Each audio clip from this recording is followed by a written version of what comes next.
காலையில இருந்து ஒரு வேலை இல்ல வீட்ல. சும்மாவே உட்காந்துட்டு நேரம் கழிய மாட்டேங்குதே. எவ வீட்டுக்காச்சும் போய் கதை பேசிட்டு வரோமா? வசந்தி அக்கா தானே இது, தனியா உட்காந்துட்டு கிடக்கா. சரி, போய் ஏதாச்சும் பேச்சு கொடுப்போம். யாருக்கிட்டாச்சும் கதை பேசினா தான் நாளே நவளுது. என்ன வசந்தி அக்கா? வாசாண்டி வா, வந்து இருமா. எப்பா, நம்மளுக்கு நீ கதை பேசுறதுக்கு ஆள் கிடைச்சிருச்சு இன்னைக்கு. வீடு வீடா போய் அழுவணும்னு நினைச்சேன்.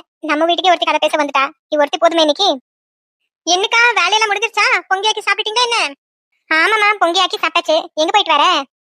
நான் இங்கதான் பக்கத்துல பால் கடை திறந்துருக்கான்னு பாக்கலான்னு போனுக்கா. வரும்போது நீங்க உட்கார்ந்து இருக்கிறது பாத்துனா அதான் சரி வந்து கொஞ்ச நேரம் பேசிட்டு போலான்னு வந்தேன். சரி சரி, சோறெல்லாம் பொங்கிட்டே நீ? ஆமாக்கா, காலையில வெண்டைக்காய் பொரியல் புளி குழம்பு தான் வச்சேன். பசங்களுக்கு எல்லாம் போட்டு கொடுத்து சாப்பிட்டு அனுப்பி விட்டுட்டு இப்பதான் வாரேன். நம்ம காலத்துல எல்லாம் புள்ளிங்க சாப்பிட்ட நேரத்துல வீட்டுக்கு வந்துரு. ஆனா இப்ப புள்ளிங்களுக்கு அப்படியா? ஸ்நாக்ஸ் வேணுமா, ஏதோ லஞ்ச் பாக்ஸ் வேணுமா அப்படின்னு சொல்லிட்டு தனித்தனியா லிஸ்ட் போட்டு டப்பா டப்பாவா போட்டு அனுப்புறேன் மருமவோ. ஆமாக்கா, உங்க காலத்துல பிள்ளைங்க அனுப்புற மாதிரி இப்பெல்லாம் அப்படி அனுப்ப கிடையாது. அதுவும் சரிதான், நமக்கு என்ன தெரியுது. அப்புறம் அக்கா, மருமவ புள்ள நல்ல குணமான புள்ள ஐடியா உங்களுக்கு. அப்படியே அமைஞ்சு தொலைஞ்சிட்டாலும் அவனால எனக்கு தினம் சோதனை தானே எனக்கு. யாருக்கு அப்படி சொல்றீங்க? நல்ல பிள்ளைன்னு தானே கேள்விப்பட்டேன். ஆமா, அவ நல்லவோ நான் கெட்டவளா? அவ கூட ஒரு பொம்பளை உண்டா? தலைவிதியே அவளை கட்டிட்டு வந்து நான் அனுபவிச்சுட்டு இருக்கேன். நீ வேற ஒண்ணும் புரியாம பேசிட்டு இருக்க. ஐயா, அப்படி எனக்கு பண்ணுச்சு அந்த புள்ள. அவ ஒரு நாள் என்ன மதிக்கிறதே கிடையாது பாத்துக்கமா. மாமியா ஒருத்தி வீட்டுல இருக்கா அப்படிங்கிற பயமே கிடையாது. எவ்வளவு ஒருத்தி இருக்கான்னு நினைச்சிட்டு அலைஞ்சிட்டு கிடக்கா. என் மவனை கைக்குள்ள வச்சுட்டு சரியா என்கிட்ட பேச கூட விட மாட்டேக்கா. என் மவ வந்தாலும் அவகிட்ட சரியா பேசுறது இல்லமா. பேசுறது கிடக்கட்டும், வானு ஒரு வார்த்தை கேக்குறது இல்லமா. இப்படி ஏதாச்சும் ஒரு பொம்பளை உண்டா? எனக்கெல்லாம் பாருமா, ஒரு 5 நாத்துனாருங்க. நான் அவங்களை அவ்வளவு நல்லா பாத்துட்ட வந்தப்பதான் நல்லா பொங்கி ஆக்கி போடுவேன். அவளுங்க என் மாதிரி நல்லா பாசமா அன்பா இருப்பாளுங்க. ஆனா இவ மாதிரி ஒரு பொம்பளை உண்டா? அவளுங்களெல்லாம் நான் பெத்த பொண்ணுங்க மாதிரி பாத்துட்டேமா. பெத்த பொண்ணுங்க மாதிரி பாத்துட்டேன். நீ உருட்டுக்கா, நீ உருட்டு. உன் மனசுக்கு நீதான் ஜெயிப்ப. என்ன சாந்தி யோசிச்சுட்டு இருக்க? ஒண்ணு இல்லக்கா, ஒண்ணு இல்ல, சும்மாதான். வீட்டு வேலையெல்லாம் அந்த பொண்ணு பாத்துக்கும் இல்லக்கா. அவ எங்க வேலை பாக்குறா? எனக்கு தான் இருக்க நேரம் கிடையாது. இவ்வளவு நேரம் வேலை முடிச்சு இப்பதான் வந்து சித்த நேரம் வந்து உட்கார்லான்னு வந்து உட்காந்து பாத்துக்குமா. இப்பவும் இருக்க முடியாதுமா, வீட்டுக்குள்ள எவ்வளவு பாத்திரங்க கிடக்கு, அது போய் தேய்க்கணும் பாத்துக்கோ. எந்திரிச்சு கிளம்பலான்ட்டு தான் இருந்தேன், நீ வந்து பேசிட்டு இருக்கேன்னு உட்காந்துட்டு இருக்க பாத்துக்கோ. என்ன இப்படி பாக்கா? ஒருவேளை நம்ம சும்மா தான் உட்காந்துட்டு இருக்கோம்னு கண்டுபிடிச்சிட்டாலோ? சரிக்கா, நானும் வீட்டு வேலையெல்லாம் முடிச்சுட்டு அப்படியே கடைக்கு போயிட்டு வரும்போது உங்களை பார்த்தேன். ரொம்ப நாளாச்சுல பேசி அதான் உட்காந்து 2 வார்த்தை பேசிட்டு போலான்னு உட்காந்தேன். சரிக்கா, உங்க மருமகளுக்குள்ள வீட்டுல இல்லையோ? அவ எப்போ வீட்டுல இருந்தானே நீ சொல்ற? ஒரு நாள் வீட்டுல இருந்தது இல்ல. நான் பொங்கி பொங்கி வைப்பேன், அவ நல்லா தின்னுக்கிட்டு நல்லா ஊர் சுத்திட்டு எவக்கிட்டாச்சும் கதை பேசி போயிருவா. இந்த மாதிரி பொம்பளை எங்காச்சும் உண்டா? ஐயே, அப்படியா? கேட்கவே வருத்தமா இருக்குக்கா. வயசான காலத்துல நீங்க வீட்டு வேலை பாத்துட்டு இருக்கீங்களே. என்ன செய்ய, வாங்கிட்டு வந்து வர. அப்படி என் மாமா கொஞ்சம் உஷாரான பையன் இருந்தா எங்க அம்மா இப்படி செய்ய விடுவியான்னு கேட்பான். அவனும் அவன் பொண்டாட்டி பேச்சு கேட்டே பயந்துட்டு கிடக்கான். முன்னெல்லாம் நல்ல பையன்தான், ஆனா இப்ப என் பையனை மாத்தி மயக்கி விட்டுட்டா. என்ன செய்ய? சரி சரி, வருத்தப்படாதீங்கக்கா. வீட்டுக்கு வீடு வாசப்படி எல்லாத்து வீட்லயும் இருந்தது தானே. ஏன் போய் சும்மா சங்கடப்படுறீங்க? அவன் மருமவ எங்க இருக்கான்னு லேசா சொன்னா அவகிட்ட போய் பத்து வச்சுட்டு போயிடலாம். ஆனா அவ எங்க இருக்கான்னு சொல்ல மாட்டேங்கிறாளே. இப்போ அந்த பிள்ளை எங்க போயிருக்கா? அவ எப்பவுமே வீட்டுல இருக்க மாட்டேமா. எவாச்சும் கிடைச்சா அவ கூட கதை பேசிட்டு போயிருவா. சின்ன பொண்ணுன்னு ஒருத்தி இருக்கா பாரு, அந்த பணமரம், அவ கூட கதை பேசிட்டு கிடப்பான். 2 பேரும் சேர்ந்துட்டு அவ அப்படி செஞ்சா இவ இப்படி செஞ்சா, அவ கூட ஓடனா இவ இவன் கூட ஓடனா அப்படின்னு சொல்லிட்டு பேசிட்டு உட்காந்துருப்பாங்க. அவங்க 2 பேருக்கு செய்ய வேற வேலை என்ன இருக்கு? மாமியாரி பொங்கி பொங்கி வைக்க இவனுக்கு தின்னுட்டு தின்னுட்டு ராங்கி கணக்கா ஊர் சுத்திட்டு கிடக்காளுங்க. பாவம், நீங்களும் வேலை பார்த்து அடிச்சிட்டீங்க இல்லக்கா. முன்ன விட ஆளு ரொம்ப கரைஞ்சு கிடக்கீங்களே. இவன் நெசத்துல நம்ம மேல இருக்கிற அக்கறையில பேசுறா இல்ல கிண்டல் பண்றான்னு தெரியலையே. ஆமா சாந்தி, மனசுல வரத இருந்தா ஆள் கரைஞ்சிட்டே போவாங்கன்னு சொல்லுவாங்க. எனக்கு என்னமோ தெரியல, நீ தான் சொல்ற. என்ன பொம்பளடா இவ, சும்மா ஒரு பேச்சுக்கு கரைஞ்சிட்டீங்கன்னு சொன்னா நெசத்திலே கரைஞ்ச விளையாட்ட நடிக்க பாரு. மருமவ நல்லா ஆக்கி போடுறது தின்னு தின்னு ஊதி போய் கிடக்கா, பேச்ச பாரு. சரிக்கா, கொஞ்சம் வீட்டுல வேலை இருக்கு, அது முடிக்கணும். நான் கிளம்புறேன். என்ன? ஏன் சாந்தி, இருமா, காப்பி போட்டு கொடுக்குறேன். கொஞ்ச நேரம் காப்பி குடிச்சிட்டு பேசிட்டு இருந்துட்டு போமா. இருக்குதுக்கா, பரவாயில்ல, அடுத்த தடவை வந்தப்ப பாத்துக்கலாம். இப்ப கிளம்புறேன். சரிம்மா, போயிட்டப்போ. சரிக்கா.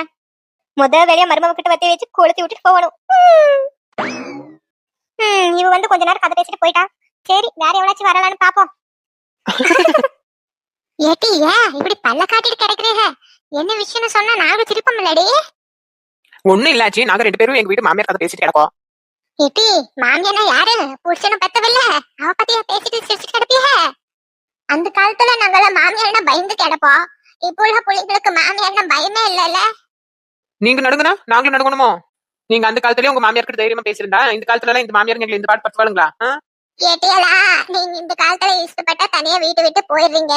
அந்த காலத்துல எங்கனால அப்படி தண்ணி கொடுத்தணும் அப்படிங்கிற பேச்சே எடுக்க முடியாது. ஒருத்தி பேசிட்டு மூஞ்சி காட்டிட்டு இருக்க முடியுமா? அதனாலதான் நாங்க பொறுத்துட்டு அனுசரணையா குடும்பம் நடத்திட்டு போனோம். குடும்பம்னா ஒரே மாதிரி இருக்குமா? ஒரு நேரம் நல்லபடியா போவோம், ஒரு நேரம் சண்டையா போவோம். இப்படிதான் நாங்களும் எங்க காலத்தை கழிச்சோம். ஆச்சி, நீங்க அந்த காலத்திலே கொஞ்சம் மரியாதையோட வாழ்ந்துருந்தா எங்கேயும் இந்த காலத்துல கொஞ்சம் மரியாதையோட நடத்திருப்பாங்க.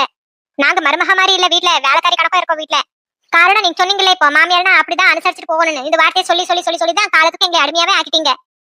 ஆரம்பத்திலே மாமியார் மருமகம் ஃப்ரெண்ட் மாதிரி அனுசரிச்சுட்டு போயிட்டு நீங்க வச்சிருந்தா இன்னைக்கு நாங்களும் நல்லா இருந்திருக்கலாம். ஆரம்பத்துல இருந்து மாமியார்னா ஒரு அதிகாரம் மாதிரி நினைச்சு இன்ன வரைக்கும் மாமியார் காரிக திருந்துற மாதிரியே இல்ல. ஏன் மாமியார் காரிகெல்லாம் வெடிஞ்சாவே சண்டை எடுக்கலான்ட்டே வெடியுது அவளுக்கு. அப்படி இல்லமா ஆச்சி என்ன சொல்றாங்கன்னா, நம்ம வீட்டு பிரச்சனையே 4 பேருக்கு தெரியாம மூடி மறைச்சு சந்தோஷமா இருந்துட்டு போனாதான் நாமளும் நல்லபடியா காலத்தை கழிக்க முடியும். அதான் சொல்றாங்கம்மா ஆச்சி. 4 பேருக்கு தெரியும் மாதிரி நடந்துட்டு போனா நம்ம மரியாதை தான் போகும். நீங்க அப்படி சொல்லாதீங்கக்கா. ஏக்கா நாங்க மட்டும் அப்படி நினைக்கணுமா? ஏன் இந்த மாமியார்களுக்கு அறிவு இல்லையாக்கா? நாங்க மட்டும் வேற எங்கிட்ட புற பேசக்கூடாதுன்னு சொல்றீங்க. அவங்க மட்டும் ஊடா தெரு தெருவா உட்காந்து பெருவ பேசிட்டு வருவாங்க. நீங்க அவங்க கிட்ட சொல்றதுக்கா? சரி விடுமா சின்ன பொண்ணு. வீடுனா எல்லா பிரச்சனையும் இருக்கதா செய்யும். சரி இனிமே எல்லாம் அப்படிதான் சொல்லி நீங்களும் விட்டுட்டு சந்தோஷமா இருக்கிறது பழகுங்க. நாங்களும் எங்க மாமியார் கூட இருந்து காலத்தை கழிச்சுங்கதா. நாங்களாம் இல்லையே என்ன? ஏய் அப்பா, இந்த மரக்க கடையில எப்பவுமே ஒரே கூட்டுதான். நல்லா கலகலன்னு உட்காந்து பேசிட்டு கிடக்காளுவோம். என்ன சாந்தியக்கா இந்த பக்கம்? ஆமாமா, சும்மா இந்த பக்கம் வந்தேன். எல்லாரும் உட்காந்துட்டு இருக்கிறத பார்த்துட்டு நானும் வந்தேன். இரு சாந்தி. ஆக்கா இருக்கேன். என்னமா ரம்யா, உன் மாமியாருக்கு உனக்கு பெரிய சண்டை போலியே? அப்படியெல்லாம் ஒண்ணு இல்லையக்கா. யாரு சொன்னா? வேற யாரு சொல்லுவா? உன் மாமியாரி தான். வீட்டு முன்னாடி உட்காந்து வரவு பொறுக்கிட்டெல்லாம் கூப்பிட்டு என் மருமக மாதிரி கேடுகாரி யாரும் இல்லைன்னு சொல்லிட்டு கிடக்கு. நானும் அந்த பக்கம் போக கூடாதுன்னு தான் நினைச்சேன். ஆனா வழுக்க டைம் உட்கார வச்சு பேசுது. ஒரு நிமிஷம் என்னால உட்கார முடியல. உன்னை என்ன திட்டுது? திட்டுனாளா? அவளுக்கு நான் என்ன செஞ்சேன்? எல்லா வேலையும் பார்த்துட்டு செத்த நேரம் இப்பதான் கொஞ்ச நேரம் வந்து உட்காந்துருக்கேன். இப்ப எதுக்கு என்ன திட்டிட்டு கிடக்காவ? ரம்யா, அவன் இவனு பேசாதுமா. வயசுக்கு மரியாதை கொடுக்கணும்ல. இல்லக்கா, நானே காலையில இருந்து வேலை பார்த்துட்டு புள்ளைங்க எல்லாம் பள்ளிக்கூடத்துக்கு அனுப்பிட்டு இப்பதான் செத்த நேரம் வந்து உட்காந்துட்டு இருக்கேன். இப்ப நான் அவளுக்கு என்ன செஞ்சேன்னு என்ன இப்ப திட்டிட்டு கிடக்காத பொம்பளை? எம்மா சும்மா எல்லாத்தையும் பேசிருப்பாங்க. நீ சும்மா பெரிய விஷயத்தை ஆக்காத. ஏ ராணியக்கா, அவ மாமியா ஒருத்தரா கூப்பிட்டு வச்சு பேசிட்டு இருக்காக்கா. இவ்வளவு பிரச்சனை பேசிட்டு போது நீங்க எப்படிக்கா அவளை சாதாரணமா எடுத்துக்க சொல்றீங்க? வீட்டுல எவ்வளவு சண்டை இருந்தாலும் இப்படி பேசலாமாக்கா? இது அவ பெத்த பொண்ணா இருந்தா இப்படி பேசிருப்பாங்களா? எனக்கே காது கொடுத்து கேட்க முடியல. அந்தந்த வார்த்தையெல்லாம் கேக்குறாங்க இந்த பிள்ளைய. ஏக்கா, இவள ஒரு நல்ல பொம்பளையே கிடையாதுக்கா. ஒரு வீட 4 ஆக்கிருவாக்கா. இவகிட்ட பேச்சே வச்சுக்காதீங்க, சொன்னா கேளுங்க. வேற என்ன இல்லக்கா சொன்னா அந்த பொம்பளை? வேற என்னத்த சொல்ல? காலையில இருந்து ராத்திரி வரைக்கும் அந்த பொம்பளை தான் தனியா வேலை பாக்குதா. நீ படுத்து உறங்குறியா, போன பாத்துட்டு கிளப்பியா, இன்னும் என்னத்த சொல்ல? நானும் சொன்னேன் சின்ன பிள்ளை இல்லக்கா, விட்டு பிடிங்க, இன்னும் சின்ன பிள்ளை சொன்னா கேட்டுக்குன்னு சொன்னேன். ஆனா அந்த பொம்பளை கேட்கற மாதிரி இல்லையே. ஒரு வார்த்தை உன்னை பத்தி தப்பு தப்பாவே சொல்லிட்டு கிடக்கு. இன்னைக்கு தெரியாத தனமா போய் அந்த பொம்பளை கிட்ட நான் மாட்டிட்டேன்னு தப்பிச்சு ஓடி வந்துட்டேன். நான் இப்போ பாத்தியா சின்ன பொண்ணு, நானே காலையில இருந்து எல்லா வேலையும் பார்த்து எனக்கு இடுப்பு உடஞ்சு கிடக்கு. கொஞ்ச நேரம் படுக்காந்த பார்த்தேன். ஆனா 4 பேருக்கு பார்த்தா கொஞ்சம் மனசுக்கு நிம்மதியா இருக்குமே நான் வெளியே வந்தேன். ஆனாலும் அந்த பொம்பளை என்னெல்லாம் பேசிருக்கா பாரு. அது தெரிஞ்ச விஷயம் தானே ரம்யா. நம்ம இருந்தாலும் இல்லைனாலும் நம்ம பத்தி புற பேசுறதுனால தான் அது மாமியார்களுக்கெல்லாம் நேரமே போகும். சரி விடு. சின்ன பொண்ணு அவளே கோவமா இருக்கா. கூட நீ ஏதாச்சும் பேசி விடாதுமா? நானும் அவளை அமைதி பண்றதுக்காக தான் சொல்லிட்டு இருக்கா. மாமியார்னா அப்படிதான் சொல்லிட்டா அதான் தலைவிட்டு அவ அமைதி ஆயிடுவா. ஒவ்வொருத்தங்க மாமியார் கிட்ட போய் மருமக பத்தி அதை இது சொல்லிட்டு, மருமக கிட்ட வந்து மாமியார் பத்தி அதை இது சொல்லிட்டு 2 பேருக்கும் சண்டை மூட்டி விட்டு பத்தி வச்சு கொளுத்து விடுறதுலயே குறியா இருக்கிறாளுங்கக்கா. இதே பொழப்பா சுத்தி கிடக்குதுங்க மானம் கிட்ட பொம்பளைங்க. இவ யார சொல்றா? நம்மள்ட்ட சொல்றாளா இல்ல வேற யாரையாச்சும் குட்டி காட்டி சொல்றாளான்னு தெரியலையே. நீ சும்மா அமைதியா இருக்கிறமியா. அவைவா பேச்சு கேட்டு நீ வீட்டுக்குள்ள போய் உங்க அத்தை கிட்ட சும்மா சண்டை போடாத. அப்புறம் உங்க அத்தை போய் உங்க புருஷன் கிட்ட சொல்லி வீட்டுல நிம்மதியே இல்லாத மாதிரி ஆயிரும். அப்படி இல்ல சின்ன பொண்ணு, காலையில எந்திரிச்சு ஒரு காப்பி வைக்க மாட்டா. நான் தான் வச்சு கொடுப்பேன். அதுவும் குடிச்சிட்டு நல்லா தட்டை நிறைய தின்னுட்டு அந்த தட்டு கூட எடுத்து வைக்க மாட்டா சின்ன பொண்ணு. வீட்டுல உள்ள ஒரு வேலை செய்ய மாட்டா. அப்படி இருக்கும்போது போற வரவுக்கிட்டலாம் என்ன பத்தி வேற குறை சொல்லிட்டு இருந்தா நான் என்ன செய்ய? அவளை நான் திட்டுறது தான் வேண்டாமா? கேட்டீங்களா? மாமியார் அவ இவனு பேசாதுங்கடி. அது உங்களுக்கு தான் பாவம். எவ்வளவு இருந்தாலும் பெரியவங்க இல்லையா? வயசுக்கு மரியாதை கொடுத்து பேசுங்கடி. ஏய் கூறுகட்ட கிளவி, நானும் வந்தாப்புல இருந்து பாத்துட்டே இருக்கேன். எங்க மாமியாருக்கு சப்போர்ட் பண்ணி பேசிட்டு இருக்க.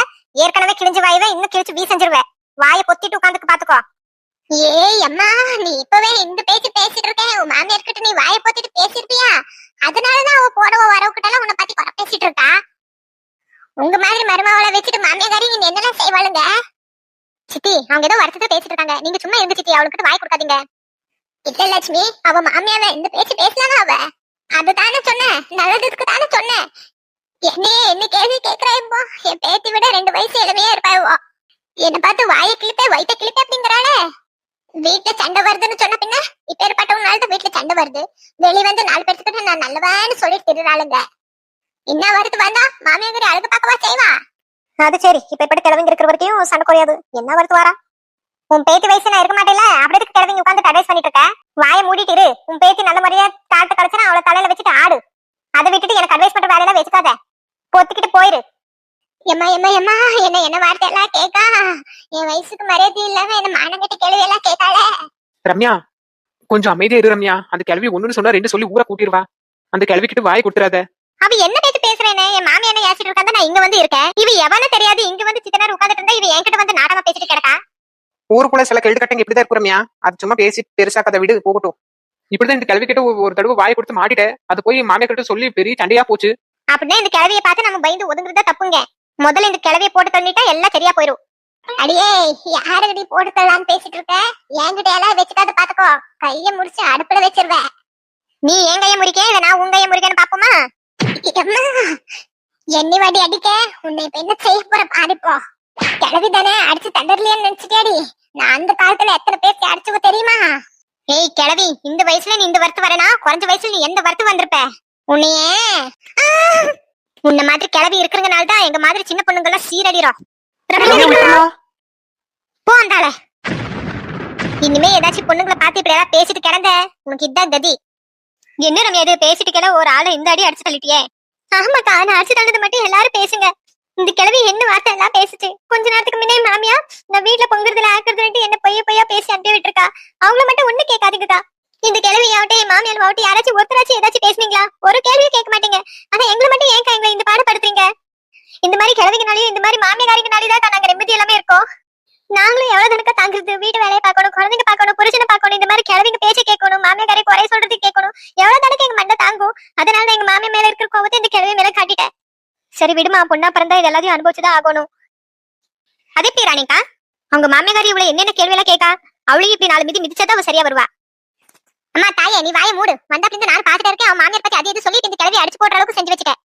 இப்படி எல்லாம் சொல்லி அவங்க 2 பேரும் நல்லா பேசிட்டு இருந்த மத்தியத்துல சண்டையை மூட்டி விட்டுட்டேன். இப்ப போய் அவங்க மாமியார் சேர்ந்து அடிக்க சொல்றேன். இந்த மாதிரி எல்லாம் வீட்டுல சண்டை மூட்டி விடுறது உனக்கு என்னமா? நீ எல்லாம் ஒரு பொம்பளையா? நான் தான் முதல்ல சொன்னேன்க்கா, இது சரி கிடையாது, வந்ததுமே சண்டை மூட்டி விடுவானு. அதே மாதிரி ஆக்கிட்ட பாருங்கக்கா. பத்தா குறைக்கு இப்ப வீட்டுக்கு போய் மாமியார் கிட்ட சண்டை மூட்டி விட சொல்லி கொடுக்குறா. இப்படி ஒரு பொம்பளை எங்காச்சும் பாத்துருக்கீங்களாக்கா? அட நான் என்ன பண்ணேன்? இருக்கிறது சொன்னேன். நான் மாமியார் என்கிட்ட என்ன சொன்னா அதான் நான் இந்த புள்ளைகிட்ட வந்து சொன்னேன். இப்படி எல்லாம் நடந்துச்சு. நான் இல்லாத போலாதான் சொன்னேன். நானும் வந்தாப்பிலிருந்து பாத்துட்டு இருக்கேன். நீங்க என்னமோ பெரிய யோகி மாதிரி பேசிட்டு இருக்கீங்க. அந்த பொண்ணே சும்மா இருக்குது. உங்களுக்கு என்ன? ஏக்கா, நீங்க எதுக்கு இவகிட்ட எல்லாம் வாய் கொடுத்துட்டு இருக்கீங்க? இவள 4 முடி உன்னைய அவள இன்னையோட நீ க்ளோஸ். இனி எங்கேயாச்சும் நீ வந்து சண்டை இழுத்து விட்டத நான் பார்த்தேன், அங்கேயே உன்னை கொன்னு புதைச்சிருவ. என்ன சின்ன பொண்ணு இப்படி போட்டு அடிச்சு போட்ட? இப்படி எல்லாம் அடிக்கிறது தப்புமா? ஏக்கா, இந்த மாதிரி ஆட்களுங்களுக்கெல்லாம் இப்படி மிதிச்சாதான் தெரியும். அது எந்திரிச்சு இனி எவ்வளவு வீட்டுல போய் கொளுத்தி விடுவாளோ தெரியல. நீங்க விடுங்கக்கா, தலைக்கெடுக்காதீங்க. ஆமாக்கா, சின்ன பொண்ணு சரியா சொல்றா. சரி வாங்க, நம்ம வீட்டு பார்த்து போவோம். ரம்யா, இவங்கெல்லாம் இப்படி சொன்னாலும் வீட்டுல போய் உங்க மாமியார் கிட்ட கேட்டு இருக்காத. சும்மா உன் பாட்டுக்கு இருந்துரு என்ன? சரி சின்ன பொண்ணு. கொஞ்ச நேரத்துக்கு முன்ன எவ்வளவு அழகா திருச்சி பேசிட்டு இருந்தோம். ஒரு நிமிஷத்துல சண்டை வந்து எல்லாரும் இப்படி மலர்ந்துட்டாங்களே. இவங்களுக்கெல்லாம் இதுவும் வேணும் இன்னும் வேணுக்கா. இவங்கெல்லாம் திரும்ப மாட்டாங்க. வாங்க நம்ம வேலையை பார்த்துட்டு வீட்டுக்கு போவோம். இதனாலதான் நான் வீட்டு வெளியே வரதில்ல. வீட்டுல வேலை பார்த்துட்டு அங்கனே சும்மா படுத்துட்டு கிடப்பேன். வெளியே வந்தா இவங்களால இம்சை தாங்க முடியல. சரி வா போவோம். அம்மா எல்லாரும் போயிட்டாங்களா? சரி, இப்படி மரத்து கடையில தூங்க நல்லதா இருக்குது. தூங்கி எந்திரிச்சு போவோம். இந்த கிழவி இந்த தூங்குதா இல்ல மண்டை போட்டுச்சான்னு தெரியலையே.